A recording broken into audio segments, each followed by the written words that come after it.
যে ব্যক্তি একটা দুটা নয় বরং 100টা খুন করেছে, সে 99 জন মানুষকে হত্যা করার পর ফতোয়া খুঁজে বেড়াচ্ছিল যে আমার তওবা কবুল হবে কিনা।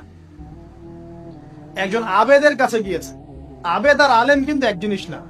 আবেদ মানে যে প্রচুর ইবাদত করে, তার জ্ঞান কম, সে শুধু জানে কিভাবে ইবাদত করতে হয়। আলেম হচ্ছে সে যে শরীয়তের গভীর জ্ঞান জানে, আবার ইবাদতও করে। আবার যারা জ্ঞান আছে আমল নাই, সেও কিন্তু প্রকৃত আলেম না। প্রচুর জ্ঞান আছে কিন্তু জ্ঞান অনুযায়ী আমল করে না, সেও কিন্তু প্রকৃত আলেম নন। এবার আসেন, তো এই আবেদের কাছে গিয়ে সে বলছে আমার কি ক্ষমা হবে, আমি 99টা খুন করেছি।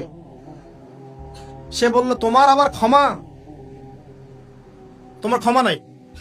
তখন এই ব্যক্তি এই আবেদকে হত্যা করে 100টা খুন পূর্ণ করলো, ওকেও সে মেরে ফেলছে। আমার ক্ষমাই হবে না তো তোর বেঁচে থাকার কি দরকার, তুইও